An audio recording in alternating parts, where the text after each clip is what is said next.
Okie dokie. I'm finally live. Let's see. Something to listen to while I change these tires.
Doubt I get copyright striked for audiobooks. Narrated by George Goodell. Is this going to sound This okay? work was originally published in How does this 1916. sound? Check, check, check. This recording is copyrighted Check, 1995. check, check. by Recorded Check, Books. check. Oh, 1, 2, 3. Joseph Conrad, born Hello, in hello, 1850. hello. Sounds pretty bad. I don't know if...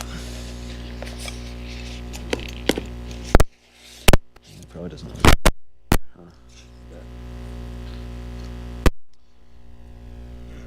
I don't know if...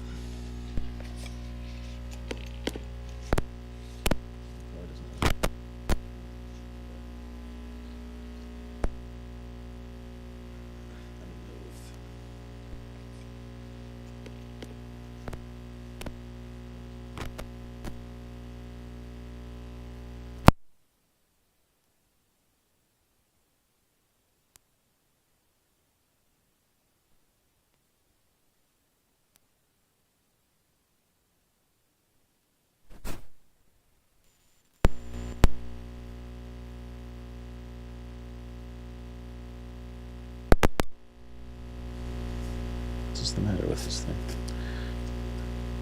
We good now? Yeah. Power off. Power on. How about now? Bluetooth mode.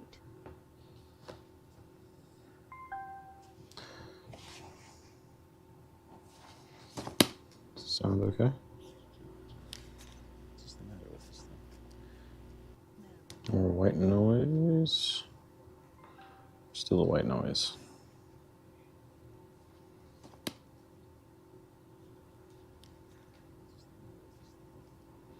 I think that fixed it. White noise. Was the son of a Polish How nobleman, does this sound? writer, and militant I nationalist. want to try to get this at the right volume. Young Conrad left home at an early age for an adventurous life on the sea. Is this okay? Still a white noise.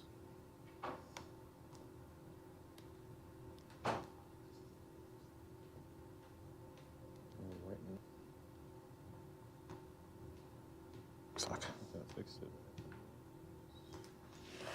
It's not live. Trying to hear the audiobook come. Hey, it sounds okay. Is this okay? Not bad.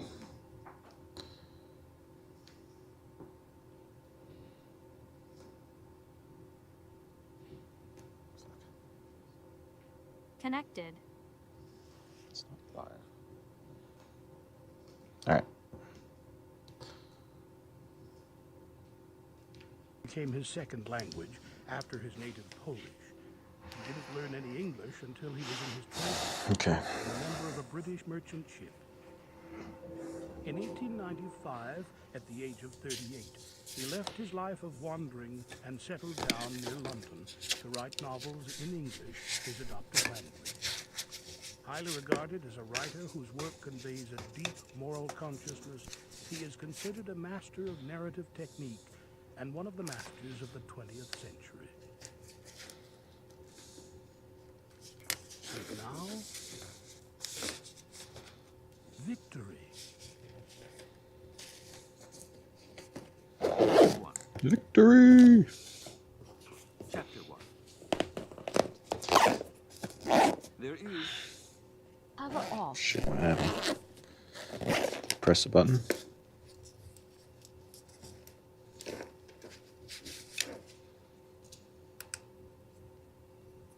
It's just turned off. Low battery.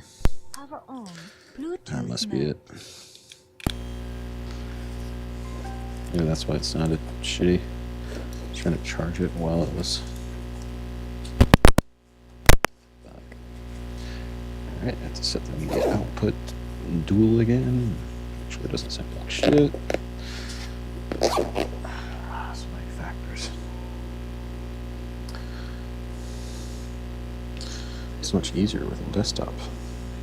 silent visiting. A very close connection between cold Okay. Yeah, check the YouTube stream, see what is actually being heard.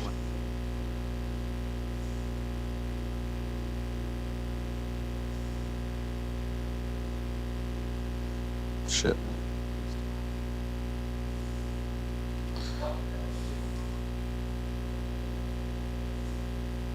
What's raging there? Video games. Shit. Our receiver is low. Apparently charging does not help it.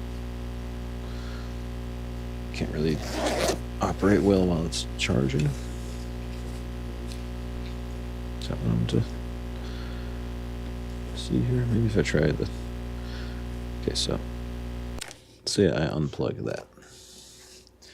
It's going to start telling me low battery.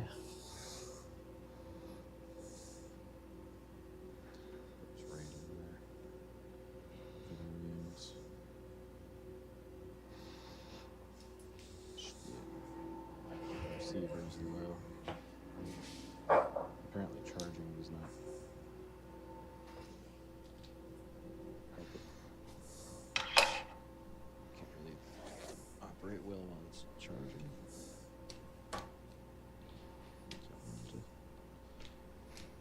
See here, maybe if I try the... Okay, so yeah, I unplug that. Cheers. It's gonna start telling me low battery.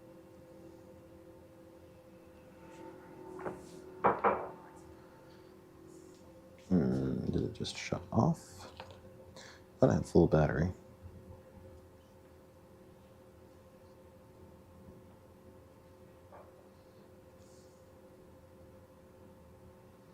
Maybe if I use a different cable.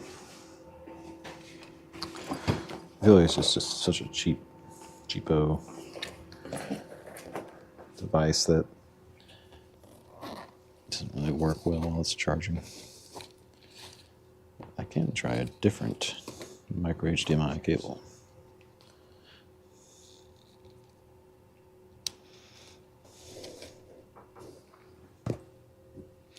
Maybe a different power bank. That could help too. Okay, plug this back in.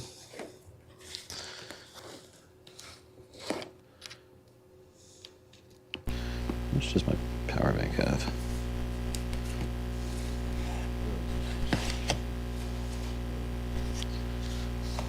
Power bank is at 92%.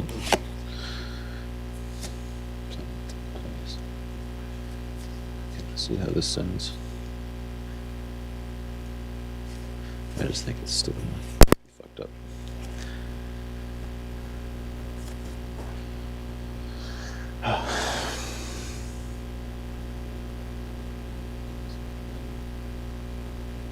Oh yeah, oh, buzzing. Buzzing, buzzing, buzzing. Okay. Let's try a different power bank. Maybe.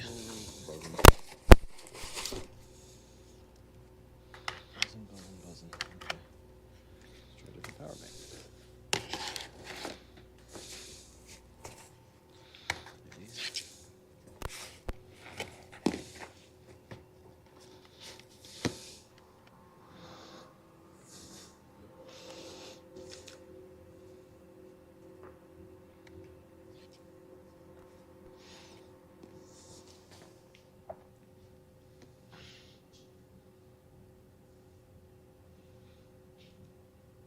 Hey, I think that did it.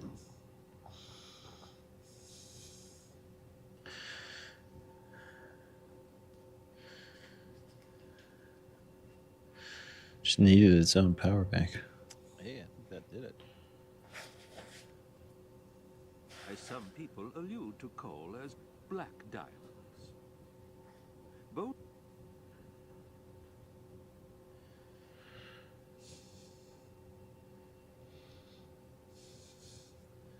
Just needed its own power bank.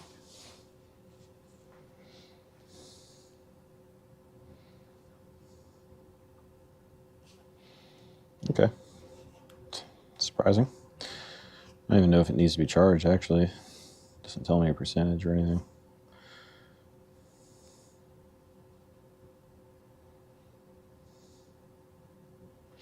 Just gonna listen to a little bit of these Audible commodities represent wealth, while I'm working. but coal is a much less portable form of property. There is, from that point of view, a deplorable lack of concentration in coal. Now, if a coal mine could be put into one's pocket, but it can't. At the same time, there is a fascination in coal, the supreme commodity of the age in which we are camped like bewildered travelers in a garish, unrestful hotel. And, I Garish. suppose, those two considerations, the practical and the mystical, prevented Heist, Axel Heist, from going away. Axel. The Tropical Belt Coal Company went into liquidation. The world of finance Axel is a mysterious Rose. world in which, incredible as the fact may appear, evaporation precedes liquidation. First, the capital evaporates, and then the company goes into liquidation. These are very unnatural physics, but they account for the persistent inertia of Heist, at which we, out there, used to laugh among ourselves, but not inimically. An inert body can do no harm to Inimically? What does that mean? provokes no hostility, is scarcely worth derision. It may indeed be in the way sometimes, but this could not be said of Axel Heist. He was out of everybody's way, as if he were perched on the highest peak of the Himalayas, and in a sense, as conspicuous. Everyone in that part of the world knew him, dwelling on his little island. An island is but the top of a mountain. Axel Heist, perched on it immovably, was surrounded, instead of the imponderable, stormy and transparent ocean of air raging into infinity, by a tepid, shallow sea. A passionless offshoot of the great waters which embrace the continents of this globe. Okay, I've got some work to do. Visitors were shadows. The shadows of clouds, relieving the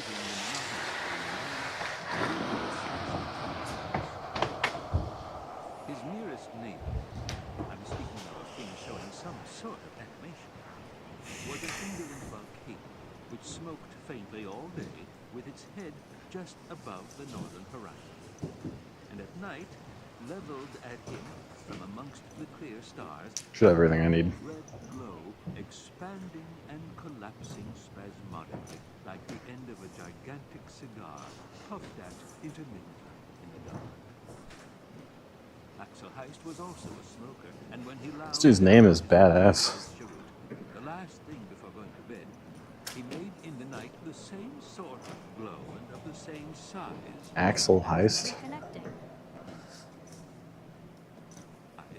as that other one so many miles away. In a sense, the Connected. Chat up. volcano was company to him in the shades of the night, which were often too thick, one would think, to let a breath of air through. There was seldom enough wind to blow a feather. On most evenings of the year, Heist could have sat outside with a Oh, jeez. It was not a mean store, but he never did eat. Afraid of mosquitoes, very likely. Neither was he ever tempted by the silence to address any casual remarks to the companion glow. He was not mad. Queer chap, yes, that may have been said, and in fact was said. But there Queer is chap. a tremendous difference between the two, you will allow. On the nights of full moon, the silence around Island was dazzling, and in the flood of cold light, Heist could see his immediate surroundings, which had the aspect of an abandoned settlement invaded by the jungle. Vague roofs above low vegetation. Lumens on this baby. Shadows of bamboo fences in the sheen of long grass. Maybe, An overgrown bit of road, slanting among ragged thickets towards the shore, only a couple of 100 yards away, with a black jetty and a mound of some sort, quite inky on its unlighted side. But the most conspicuous object was a gigantic blackboard raised on two posts and presenting to Heist, when the moon got over that side, the white letters B.C. in a row at least 2 feet high. These were the initials of his tropical stealth coal company, his employer, his late employer, to be. According to the unnatural mysteries of the financial world, the TBC company's capital having evaporated in the course of 2 years, the company went into liquidation. Forced, I believe, not voluntary. There was nothing enforceable in the process, however. It was slow. And while the liquidation in London and Amsterdam pursued its languid course, actual Heist, styled in the prospectus manager in the tropics, remained at his post on Central, the #1 coal station of the company. And it was not merely a coal station. There was a coal mine with an outcrop hillside less than 500 yards from the visiting shore. The company's jeez. office had been to get hold of all the outcrops and properties and exploit them locally. And Lord knows that there was no amount of it. It was Heist who had located most of them in that part of the tropical belt during his rather aimless wanderings, and being a ready letter writer, had written pages and pages about them to his friends in Europe. At least, so it was said. We doubted whether he had any visions of wealth. What he seemed mostly concerned for was the Stride Hole. He was heard by more than 100 persons. Stride forward. Which accompanied the phrase, suggested tropical distances being impaled on. In connection with the finished courtesy of his manner, it was persuasive, or at any rate, silencing, for a time. Nobody cared to argue with him when he continued to strain. His earnestness could do no harm. There was no danger of anyone taking seriously his views. So,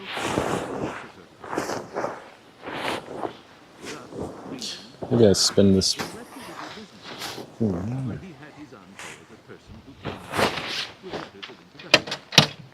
Modest letters of here before coal outcrops began to crop up in his playfully courteous talk. From the first, there was some difficulty in making him clear that he was not a traveler. A traveler arrives and departs, goes on somewhere. Heist did not depart. I met a man once, the manager of the branch of the local banking corporation, to whom Heist exclaimed, in no connection with anything in particular, it was in the billiard room of the club, "I am enchanted with these islands." He shot it out suddenly. The French said, And while perhaps it was some sort of enchantment. The more spells than the commonplace magicians ever dreamed of. Roughly speaking, a circle with a radius of 800 miles drawn round a point in North Borneo was in Heist's case a magic circle. It just touched Nineveh, and he had been seen. She means spells. It just touched Saigon, and he was likewise seen there. Perhaps these were his attempts to break out. So, in fairness, the enchantment must have been an unbreakable one. The manager, the man who heard the explanation, had been so impressed by the tone, fervor, rapture, what you will, or perhaps by the incongruity of it, that he had related the experience to more than one person. Queer chap, that Swede, was his only comment. But this is the origin of the name Enchanted Heist, which some fellows fastened on. He also had other names. In his early years, long before he got to becoming the bald on the top, he went to present a letter of introduction to Mr. Tessman of Tessman Brothers, a Surabayan firm, tip-top house. Well, Mr. Tessman was a kindly, benevolent old gentleman. He didn't know what to make of it. As pleasant as possible, and that they were ready to assist him in his plans, and so on. And after receiving Heist's thanks, in a slow, paternal tone, and you are interested in facts, broke in Heist in his cordial voice. There's nothing worth knowing but facts. Hard facts. Facts alone, Mr. Tessman. I don't know if old Tessman agreed with him or not, but he must have spoken about it because, for a time, our man got the name of Hard Facts. He had the singular good fortune that his saying stuck to him and became part of his name. Thereafter, he mooned about the Java Sea in some of the Tessman's trading schooners and then vanished on board an Arab ship in the direction of New Guinea. He remained so long in that outlying part of his enchanted circle before he swam into view again in a little proa, burnt black by the sun, very tall, his hair was trimmed, and a portfolio of sketches under his arm. He showed these willingly, only reserved as to any name. He had had an amusing time, he said. And who would go to New Guinea for fun? Well, later, years afterward, when the last vestiges of youth had gone off his face, and all the hair off the top of his head, and his red-gold pair of horizontal moustaches had grown to really noble proportions, a certain disreputable white man fastened upon him an epithet. Putting down with a shaking hand a long glass emptied of its contents, paid for by Heist, he said, with that deliberate sagacity which no mere water-drinker ever attained, "Heist's a perfect gentleman, perfect, but he's a utopist."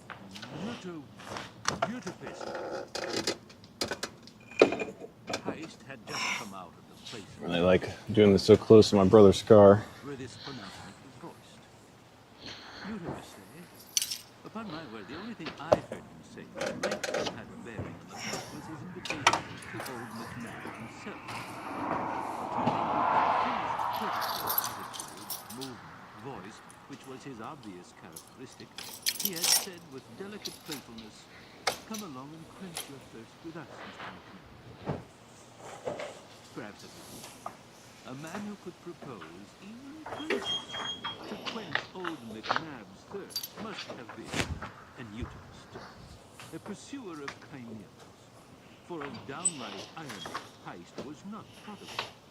And maybe this was the reason why he was generally liked. At that epoch in his life, in the fullness of his physical development, of a broad, marked presence with his long mustache, he resembled the Charles XII of adventurous memory. However, there was no reason to think that Heist was in any way a fighting. It's fucking close. Chapter 2. Fine. It was about this time that Heist became associated with Morrison on terms of reputation and honor. Some said he was a partner, others said he was a paying guest. The real truth of the matter was more complex. One day Heist turned up in Timor. Why in Timor, of all places in the world, no one knows. Well, he was mooning about daily, that highly pestilential place, possibly in search of some undiscovered facts, when he came in the street upon Morrison, who, in his way, was also an enchanter. He was speaking to Morrison on going on. He was from Dorsetshire. He shuddered. It was dark and wet there, that it was like living with your head and shoulders on a horse. That was only his exaggerated style of talking. Morrison was one of us.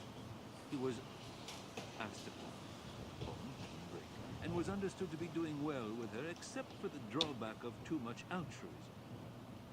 He was a really beloved friend of a quantity of god-forsaken villages up dark creeks and obscure bays where he traded for produce. He would often sail up to some miserable settlement, only to find a very hungry population clamorous for rice, and without so much produce between them as would have filled Morrison's suitcase. Amid general rejoicings, he would land the rice all the same, explain to the people that it was an advance, that they were in debt to him now, would preach to them energy and industry, and make an elaborate note which he always did. And this would be the end of that transaction. I don't know if Morrison thought so, but the villagers had no doubt whatever about it. Whenever a coast village sighted the beach, it would beat all its gongs and hoist all its streamers, Think. and all its girls. Do I need to do something first? And the crowd would line the riverbank, and Morrison would all this excitement through his single-eyed. Forget. I don't think so. Just the front tire. He was tall and lantern-jawed, and clean-shaven, and looked. Yeah, I should have done this before propping it up, actually. But we used to remonstrate with him. You will never see any of your advances if you go on like this, Morrison. He would put on a knowing air. I shall squeeze them yet someday, never you fear. And that reminds me, pulling out his settlement pocketbook, there's that so-and-so village. Pretty well off, and I may just as well squeeze them to begin with. He would make a ferocious in the pocketbook. Memo, squeeze the so-and-so village at the first time. Then he would snap the back and snap the elastic inflexible enough. But he never began his business. Some men grumbled. He was spoiling the trade. Well, perhaps not much. Most of the places he traded with were unknown, not only to geography, but also to the trader's special lore, which he transmitted by word of mouth, without ostentation, and forms the stock of mysterious local novels. It was hinted also that Morrison had a wife in each and every one of them, but the majority of us repulsed these innuendos with indignation. He was a true humanitarian, rather ascetic than others. When Heist met him in Daly, Morrison was walking along the street, his eyeglass tossed over his shoulder, his head down, with the hopeless aspect of those hardened tramps one sees on our roads trudging from workhouse to workhouse. Being hailed across the street, he looked up with a wild, He had come the week before into Daly, and the Portuguese authorities, on some pretense of irregularity in his papers, had inflicted a fine upon him and had arrested his ring. Morrison never had any spare cash. With his system of trading, it would have been strange if he had. And all these debts entered in the pocketbook weren't good enough to raise a mill rail, let alone a ship. The Portuguese officials begged him not to distress himself. They gave him a week's grace, and then proposed to sell the brig at auction. This meant ruin for Morrison. And when Heist hailed him across the street in his usual cordial tone, the week was nearly out. Heist crossed over and said with a slight bow, on a private occasion, "What an unexpected pleasure. Would you have any objection to drink something with me in wine shop over there. The sun is really too strong to talk. The haggard Morrison followed obediently into a somber, cool hovel which he would have disdained to enter any other time. He was distracted. He did not know what he was doing. He should have led him over the edge of a precipice.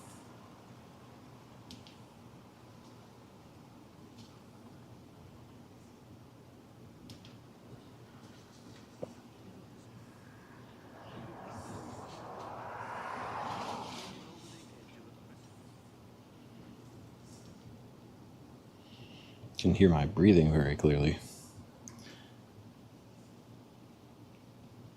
Just as easily as into that wine shop. How about now? He sat down like an automaton. He was speechless. But he saw a glass full of rough red wine before him and emptied it. Just as easily as into that wine shop. So there. He sat down like an automaton. That's better. But he saw a glass full of rough red wine before him and emptied it. Meantime, politely watchful, had taken the seat opposite. "You are in for a bout of fever, I fear," he said sympathetically. Yeah. Poor Morrison's tongue was loosened at last. "Fever!" he cried. "Give me fever, give me plague. They are diseases, one gets over them. But I am being murdered. I am being murdered by the Portuguese. The gang here downed me at last among them. I am to have my throat cut the day after tomorrow." In the face of this passion, Heist made with his eyebrows a slight motion of surprise, which would not have been misplaced in a drawing room. Morrison's despairing reserve had broken down. He had been wandering with a dry throat all over that miserable town of mud hovels, silent, with no soul to turn to in his distress, and positively maddened by his thoughts. And suddenly he had stumbled on a white man, figuratively and actually white, for Morrison refused to accept the racial whiteness of the Portuguese officials.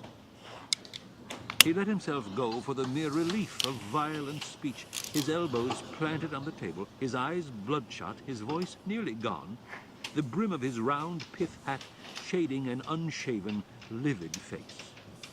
His white clothes, which he had not taken off for 3 days, were dingy. He looked already gone to the bad, past redemption. The sight was shocking to Heist, but he let nothing of it appear in his bearing, concealing his impression under that consummate good society manner of his.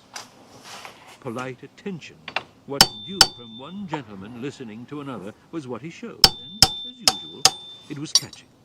So that Morrison pulled himself together and finished his narrative in a conversational tone, with a man of the world there. "It's a villainous plot. Unluckily, one is helpless. That scoundrel Cousinho Looking up all my neighbors. has been coveting the brig for years. Naturally, I would never sell. She's not only my livelihood, she's my life." So he has patched this pretty little plot with the chief of the customs. The sale, of course, will be a farce. There's no one here to bid. He will get the brig for a song. No, not even that. Oh, a no. line of a song. Fuck, I can't You mess have up those been some threads. years now in the islands, Heist. You know us all. That You was have seen dumb. how we live. Now you shall have the opportunity to see how some of us end. Why is this For on here here's so the tight? end for me. I can't deceive myself any longer. You see it, don't you? Morrison had pulled himself together, but one is that? felt the snapping strain on his recovered self-possession. Heist was beginning to say that he could very well see all the bearings of this unfortunate... when Morrison interrupted him jerkily. "Upon my word, I don't know why I have been telling you all this. That's I like stuck on there. suppose seeing a thoroughly white man made it impossible to keep my trouble to myself. Words can't do it justice. But since I've told you so much, I may as well tell you more. Listen, this morning on board in my cabin, I went down on my knees and prayed for help. I went down on my knees." "You are a believer, Morrison?" asked Heist, with a distinct note of respect. "Surely I am not an infidel." Morrison was swiftly reproachful. It's like rusted on. And there came a pause. Morrison, perhaps, interrogating his conscience. And Heist, preserving a mien of unperturbed, polite interest. God damn. I prayed like a child, of course. I believe in children praying, well, women too, but I rather think God expects men to be more self-reliant. I don't hold with a man everlastingly bothering the Almighty with his silly troubles. It seems such a cheat. Anyhow, this morning I have never Holy done shit. any harm to any God's Never creature had it knowingly. be I this prayed. difficult. A sudden impulse. I went flop on my knees. So you may judge. They were gazing earnestly into each other's eyes.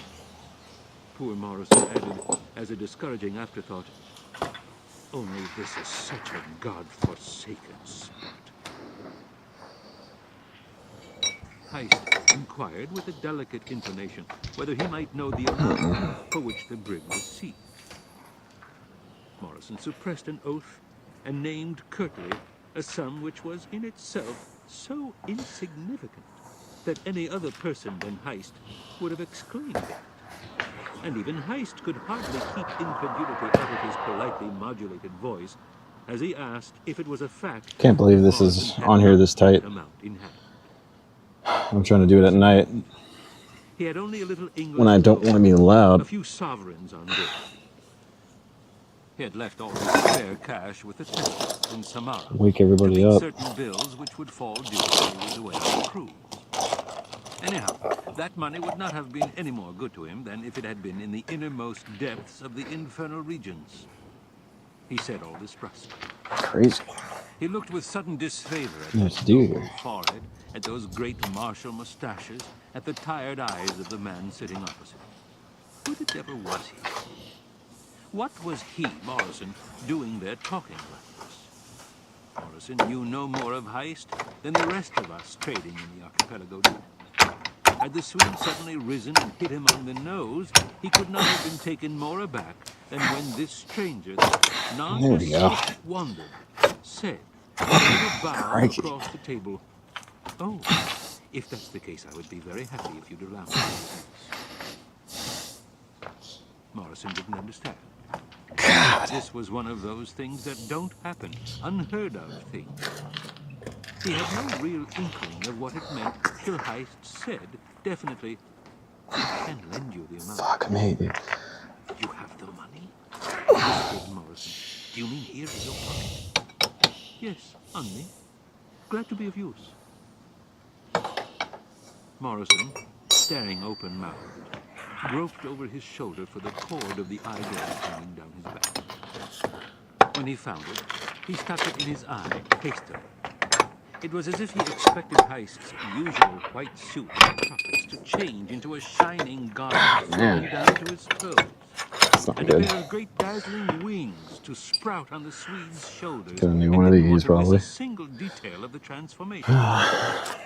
But if Heist Hope was this can being screw on here, because I told by, damaged these sent threads. in answer to prayer, he did not betray his heavenly origin by Hammering it outward signs. directly. That's So foolish. instead of going on his knees, as he felt inclined to do, Morrison stretched Does not out his want a thread hand, on here which Heist grasped with formal alacrity and a polite murmur anymore. in which trifle, delighted of God service, damn it.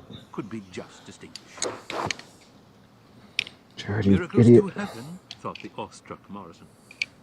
To him, as to all of us in the islands, this wandering Heist, who didn't toil or spin visibly, seemed the very last person to be the agent of Providence in an affair concerned with money. This thing's like destroyed The now. fact of his turning up in Timor or anywhere else was no more wonderful than the settling of a sparrow on one's windowsill at any given moment.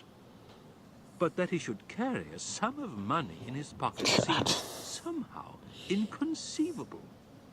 So The inconceivable metal just that as they were molded trudging together onto through the itself. sand of the roadway to the custom house, another mud hovel, to pay the fine, Morrison broke into a cold sweat, stopped short, and exclaimed in faltering accents, You know, "I say, you aren't I'm joking, sick Heist." of Joking? keeping this bike Heist's running. blue eyes went hard as he turned them on the discomposed Morrison. And I'm sick.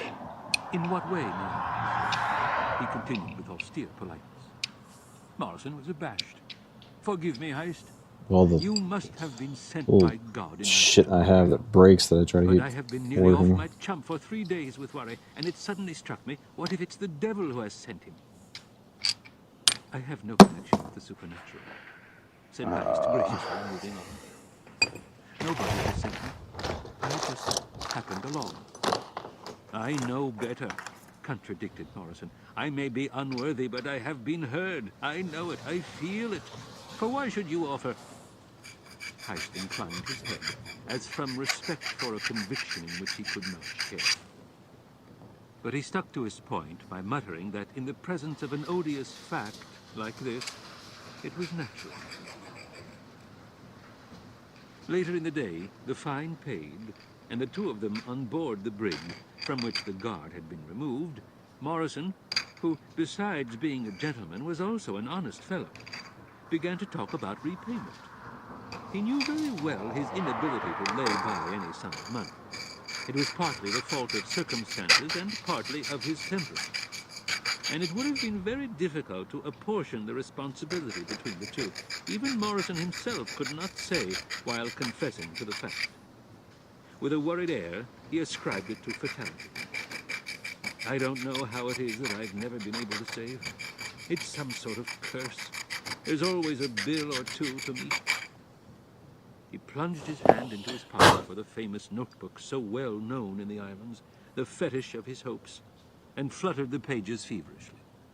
And yet, look, he went on, there it is, more than $5,000 owing. Surely that's something. He ceased suddenly. Heist, who had been all the time trying to look as unconcerned as he could, made reassuring noises in his throat.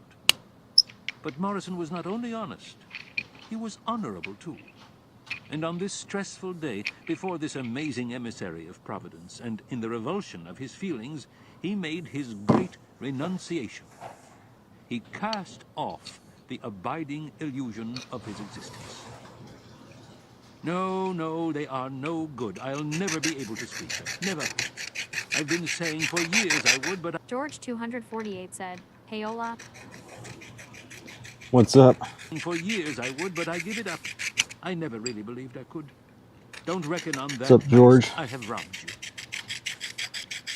Poor Morrison actually laid his head on the cabin table and remained in that crushed attitude while Heist talked to him soothingly with the utmost courtesy. The Swede was as much distressed as Morrison, for he understood the episode perfectly. Just trying to repair some threads that I smashed. Was My rear axle. by Heist, but he was This incapable of outward cordiality dumb of manner, thing to do. and he felt acutely his defect. Now it's Consummate like, politeness this thing's is just, I not can't the even. right tonic for an emotional collapse.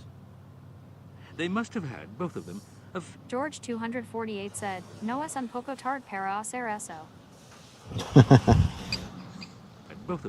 a fairly painful time of it in the cabin ¿Qué? of the brig. In the end, Morrison, No hablo cast español. desperately for an idea in the blackness of his despondency, Studied it hit for upon the notion of 3 years. inviting Heist to travel with him in his brig and have a But, share in his trading ventures up to the amount of his loan. Don't really know.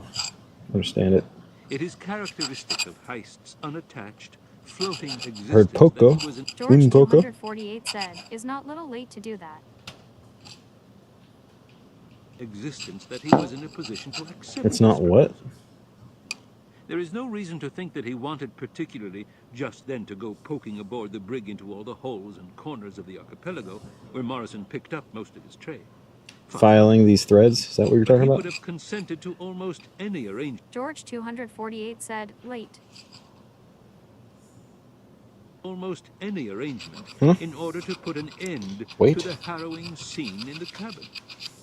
There was at once What are you trying to say, a George? transformation act. Or is it Morrison Jorge? raising his diminished head and sticking the glass in his eye to look affectionately at Heist, a bottle being uncorked, and so on. It was agreed that nothing should be said to anyone of this transaction. Morrison, you understand, was not proud of the episode, and he was afraid of being unmercifully chaffed. An old bird like me, to let myself be trapped by those damned Portuguese rascals? I should never hear the last of it. We must keep it dark. From quite Get this other on, I'll probably motives, never be able to among get it which off. his native delicacy was the principal, Heist was even more anxious to bind himself to silence. A gentleman would naturally shrink from the part of George 248 said, I told you, wasn't it a little late to do that? heavenly messenger that Oh, a little late to do what? It made Heist uncomfortable. Bang on the axle? And perhaps he did not care that it should be known that he had some means, whatever they might have been. Yeah, that's why I tried to do it quick. At any rate, to enable him to lend money. These two had a duet down there, like conspirators in a comic opera of shh, shh, shh, secrecy, secrecy. It must have been funny, because they were very serious about it. And for a time, the conspiracy was successful insofar that we all concluded that Heist was boarding with the good-natured, some said sponging on the imbecile, Morrison in his brig. But you know how it is with all such mysteries. Should use my pole. There is always a little rod, my metal rod. Extender. Morrison himself, not a perfect hitting it vessel by any directly. means, was bursting with gratitude, and under the stress he must have let out some. George 248 said, I feel like you are exposing yourself to being robbed. Be careful. He must have let out something vague, enough to give the island gossip a chance. Should be fine. You know how kindly the world is in its comments on what it does not understand. This isn't a very rough area. What are they going to take anyway? Mysterious hold on Morrison had fastened himself on him and was sucking him dry. What's that? Those who had traced these mutters back to their origin were very careful not to believe them. Appreciate it though, George. The originator, it seems, was a certain Schomburg, a big, manly, bearded creature. Yeah, I hammered this. With an ungovernable tongue, which surely must have worked on a pivot. Whether he was a lieutenant of the reserve, as said, I don't know. Out there, he was by profession pretty a hotel keeper, first in Bangkok, stupid of me. Somewhere else, and ultimately in Surabaya. Really no. Maybe I can file it like right here. Section of the tropical belt, a silent, frightened little woman with long. There's be another thing I have to buy on eBay. Showing a blue tooth. I don't know why so many of us patronize his various establishments. Huh? He was a noxious ass, and he satisfied his lust for silly gossip at the cost of his customers.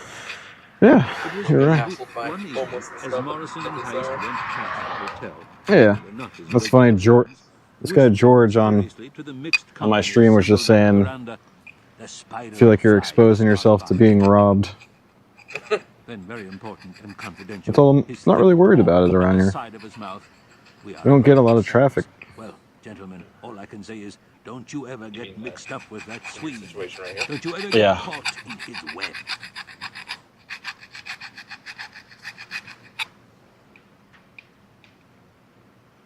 Yeah, these threads are just smashed. George 248 said, what is a roof area? Dangerous. I don't know a lot of English.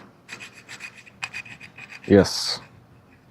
Rough area kind of means Chapter 3. Where you get robbed and shit. Human nature being what it is, having a silly side to it as well as a mean side, there were not a few who pretended to be indignant on no better authority than a general propensity to believe every and a good many others who found it simply funny to call Heist the spider behind his back, of course. God damn. He was as serenely unconscious of this as of his several other nicknames. But soon people found other things to say of Heist.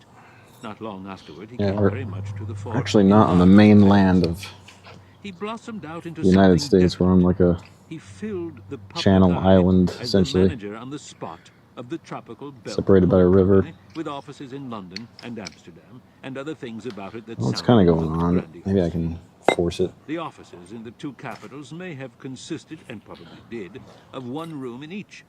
But at that distance, out east there, all this had an rest of the way off. Just like we were more puzzled than dazzled. After I but even the most sober-minded among us began to think that there was something in it. The Tesmans It's trying to go on. for government mail boats secured, the era of steam beginning for the islands, a great stride forward. Heist's stride. And all this sprang from the meeting of the cornered Morrison and of the wandering Heist, which may or may not have been the direct outcome of a prayer. Sucks. Morrison was not an imbecile, but he seemed to have got himself into a state of remarkable haziness as to his exact position.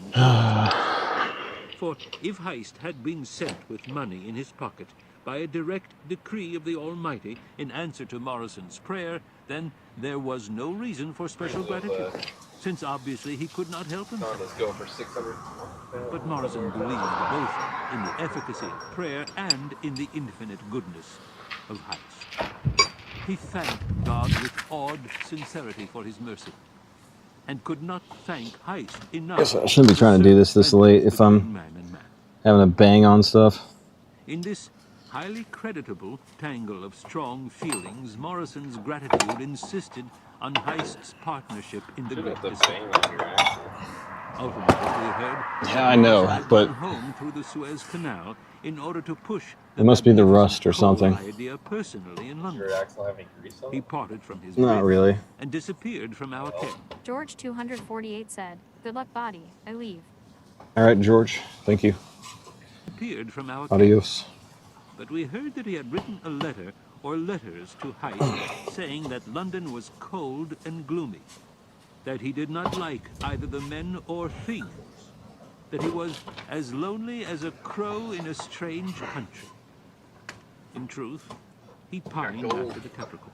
I don't mean only the tropic, Oh, yeah? but the Nice. ship too. Finally, he went to Dorsetshire to see his people, caught a bad cold, and died with extraordinary precipitation in the bosom of his appalled family. Whether his exertions in the city of London had enfeebled his... I feel like every step of this is going to be but I will leave it once decided. Life into the coal idea. Be it as it may, the Tropical Belt Coal Company was born very shortly after Morrison, too much coercion a victim of gratitude and his on everything. climate, had gone to join his forefathers in a Dorsetshire churchyard. Heist was immensely shocked. He got the news in the Moluccas through the Tesmans and then disappeared for a time. It appears that he stayed with a Dutch government doctor in Amboina, a friend of his who looked after him for a bit in his bungalow. He became visible again rather suddenly, his eyes sunk in his head and in a sort of guarded attitude, as if afraid someone would reproach him with the death of Morrison. Naive Heist, as if anybody would. Nobody amongst us had any interest in men who went home. They were all right. They did not count anymore. See, I can't bang Going on to this Europe though. was nearly as fine as going to heaven. It removed a man from the world of hazard and adventure. As a matter of fact, many of us did not hear of this death till months afterward from Schomberg, who disliked Heist gratuitously and made up a piece of sinister whispered gossip. That's what comes of having anything to do with that fellow. He squeezes you dry like a lemon and chucks you out, sends you home to die. Take warning by Morrison. Of course, we laughed at the innkeeper's suggestions of black mystery. Several of us heard that Heist was prepared to go to Europe himself, to push on his coal enterprise personally. But he never went. It wasn't necessary. God damn, dude. The company was formed without him, and his I gotta get a new manager in the tropics disc. came out to him by post. It's impossible to get my brakes off because of the way this thing's shaped. He had selected Samburan, or Round Island, for the central station. Some copies of the prospectus issued in Europe I'm talking to you. were passed from hand to hand. We greatly admired the map which accompanied them for the edification of the shareholders. On it, Samburan was Brake represented fluid as the coming out central somewhere. spot of the Eastern Hemisphere, with its name engraved in enormous characters. Heavy lines radiated from it in all directions through the tropics, figuring a mysterious and effective star. Lines of influence or lines of distance or something. You're right. Promoters have an imagination of their own. There's no more romantic temperament on earth than the temperament of a company promoter. Engineers came out, coolies were imported, bungalows were put up on Sambaran, a gallery driven into the hillside, and actually, some coal got out. Jeez, man. These manifestations shook the soberest minds.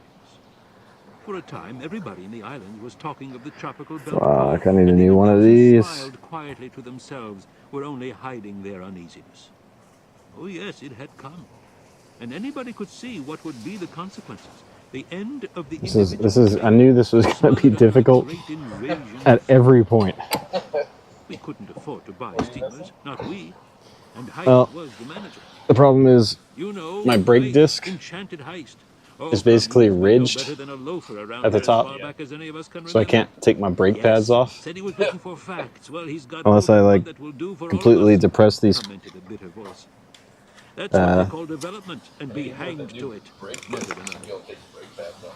Never was Heist talked about so much in the tropical belt before.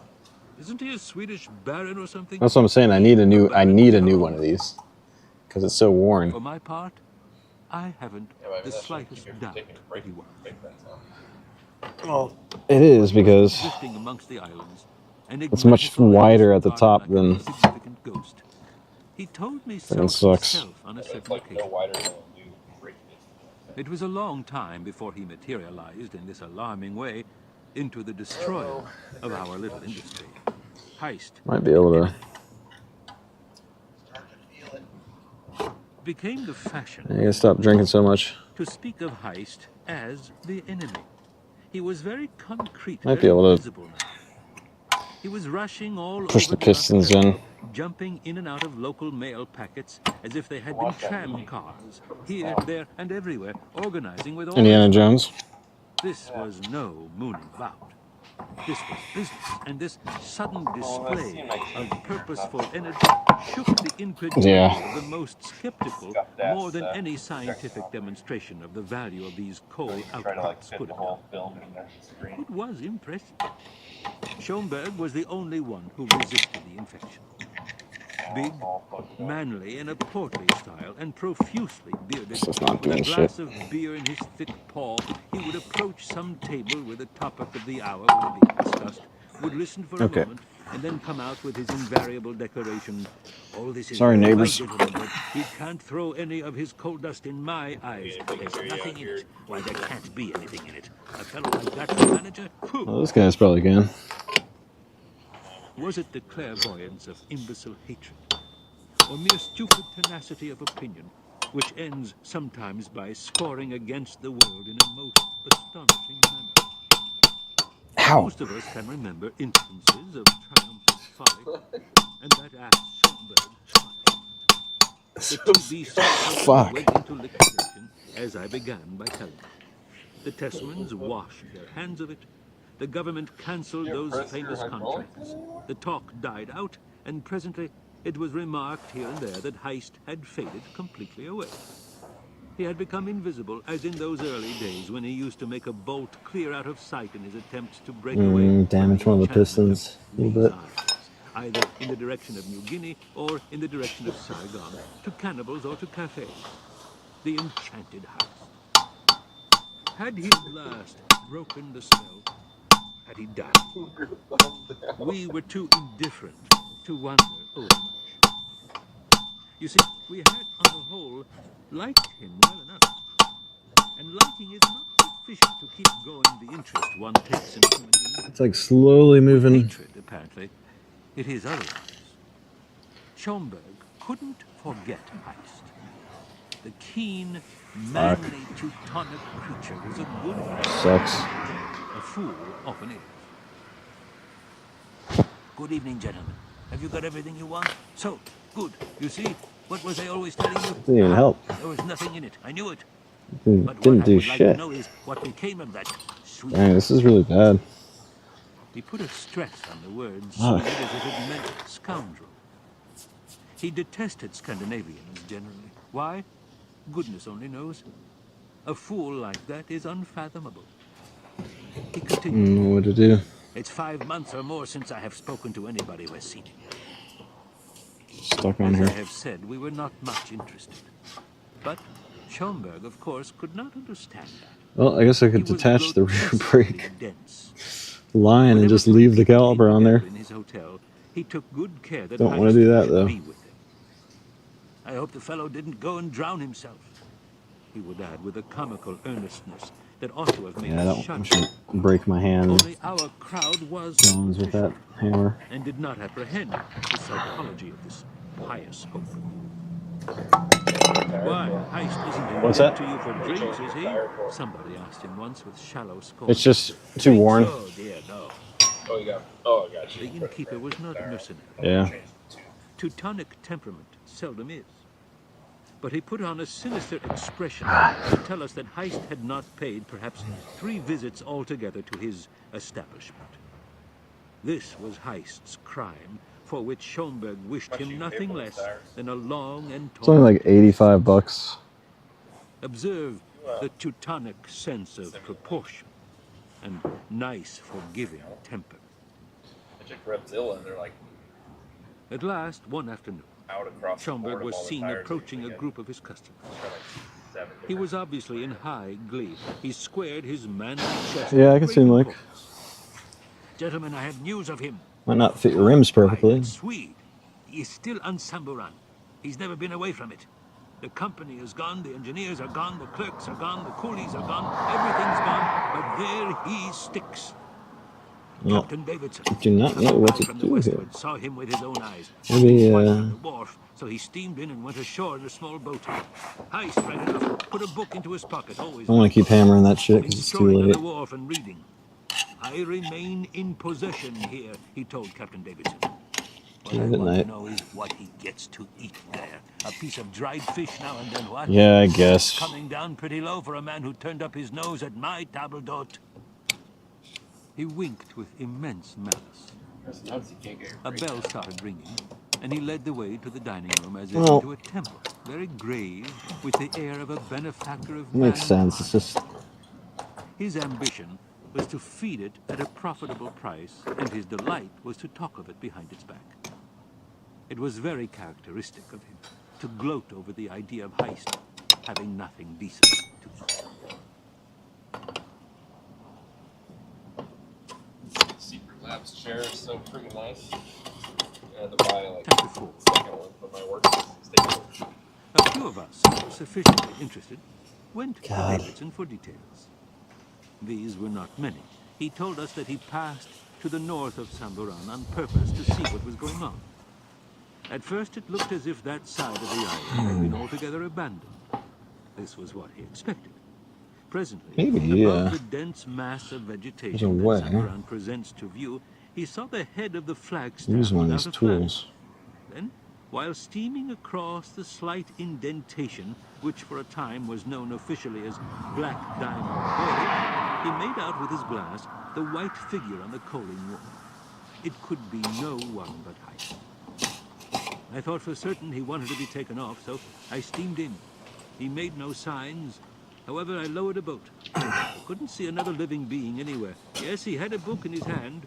He looked exactly as we have always seen him. Very neat, white shoes, cork helmet. He explained to me that he had always had a taste for solitude. It was the first I ever heard of it, I told him. He only smiled. What could I say? He isn't the sort of man one can speak familiarly to. There's something in him. It's supposed to be the One spot for the doesn't condo. care. Right But upstairs. what's the object? Are you thinking of keeping possession of the mine? I asked him. Something of the sort, he says. I am keeping hold. 11. But all this is as dead as Julius Caesar, I cried. In fact, you have nothing worth holding on to, Heist. Oh, I am done with facts, says Yeah, he, putting too his late. hand to his Fiddling helmet with this sharply with shit. one of his short bows. Dismissed, Davidson went on board his ship, swung her out. and as he those was are the, steaming away, he watched from stock the ones, bridge actually. Heist walking shoreward along the wharf. He marched into the long grass and vanished, all but the top of his white Yeah, cork helmet, which not seemed to bad. swim in a green sea. Then that too disappeared, Huh? as if it had sunk into the living depths of the tropical. I think it's like He was more jealous of men's conquests.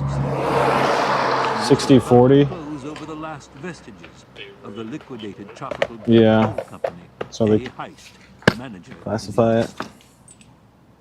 Davidson, a good, simple fellow in his way, was strangely affected. Well, It is it's to be noted disappointing. that he knew very little of heists. He was one of those whom heists, finished Buy new ones courtesy, of those. attitude, and intonation, most strongly disconcerted. He himself had a fine feeling, I think, though of course he had no more polish than the rest of us. We were naturally a hail fellow, well-met crowd, with standards of our own, no worse, I dare say, than other people's, but polish was not one of them.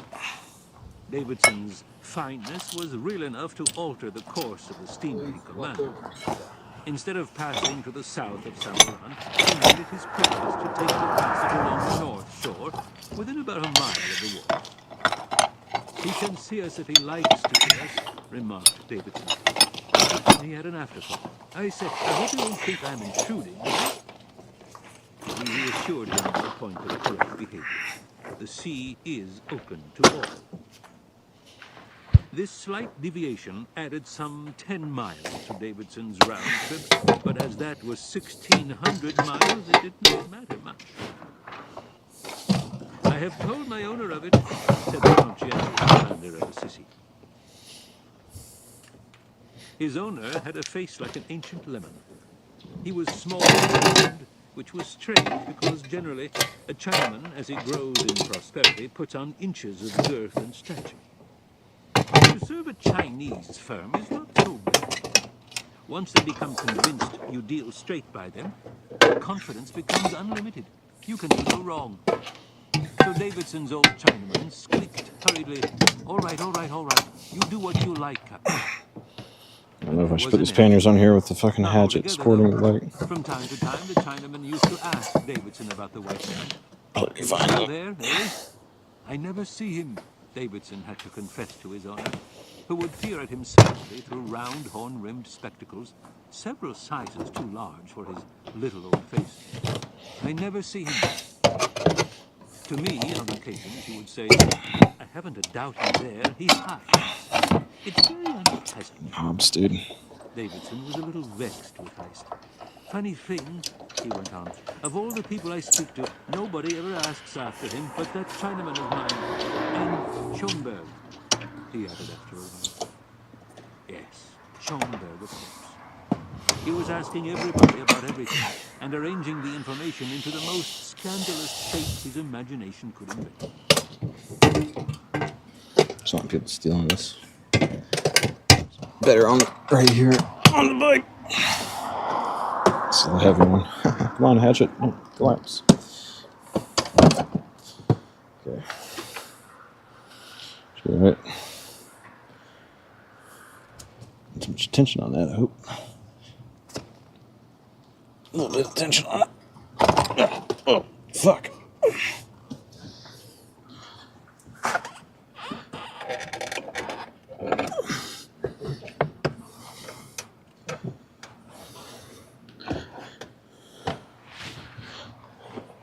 From time to time, he would step up, his blinking, cushioned eyes, his thick lips, his very chestnut beard. Might have been dumb to put this one in here. "Evening, gentlemen. Have you got all you want? So, good. Well, I am told the jungle is choked with very sheds in black. I know. Fact. He's a hermit in the wilderness. I tried to move it away, actually. This manager get to eat there. Make it safer. Sometimes the stranger would inquire with natural curiosity. "Who? What manager?" "Oh, a certain Swede." Don't worry about it. Sinister emphasis, as if he were saying a certain brigand. It'll be fine. If it's going to collapse, it's going to collapse this way. He's turned hermit from shame. That's what Kickstand's on that side. Hermit. This was the latest of the more or less witty labels applied to Heist Guess I'll just during carry his that in. aimless pilgrimage. Could you, hey John, where the inane clacking of Schoenberg's tongue vexed could you carry our that ears. But tire Heist inside, was please? Not a hermit by temperament. Thanks. The Just gonna throw the sight of cover his on here companion and was not invincibly odious to him. We must believe this, since for some reason or other he did come out from his retreat for a while. Perhaps it was only to see whether there were any letters for him at the present. I don't know. But this reappearance shows that his detachment from the world was not complete. And incompleteness of any sort leads to trouble. Axel Heist ought not to have kept Paul's letters, or whatever it was that brought them out after something more than a year and a half around. But it was of no use. He had not the hermit's location. That was the trouble, it seems.